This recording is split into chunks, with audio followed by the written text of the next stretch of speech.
Hi, my name's Ilma, and today I'd like to share Psalm 35:25 to 28. Do not let them say in their heart, "Aha, our desire." Do not let them say, "We have swallowed him up." May those be ashamed and altogether humiliated who rejoice at my distress. May those who exalt themselves over me be clothed with shame and dishonor. May those who shout for joy and rejoice, who take delight in my vindication. And may they say continually, "The Lord be exalted, who delights in the prosperity of his servant. And my tongue shall proclaim your righteousness and your praise all day long." Here's my devotional. My tongue shall proclaim your righteousness. David Guzik comments on this part of Psalm 35 on verse 26, that King David simply and powerfully asked God to be his defense before his enemies.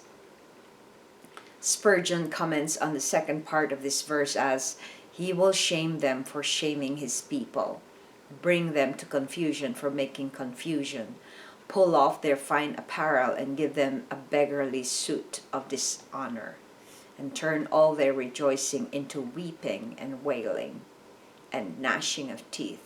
Truly the saints can afford to wait." In verses 27 to 28, Guzik says that David is asking that the people of God take joy in his vindication. Through the Psalms in general, we see that David did not think of himself as perfect in a sinless sense. Yet in many of the disputes with his enemies, he had no problem seeing that he was on God's side and they were not. In many of these conflicts, we don't sense that David was troubled by self-doubt. In verse 28, Poole writes, Mine enemy's great design is to magnify themselves, but mine chief desire is that God may be magnified." In verse 28,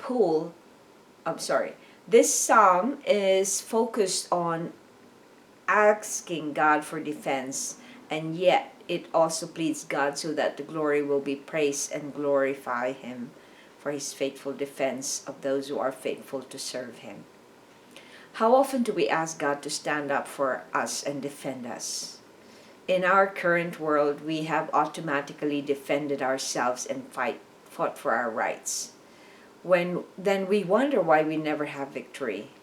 The enemies want us to forget our dependence on God, who is the only one who can deliver his people from any form of evil or schemes of the enemy.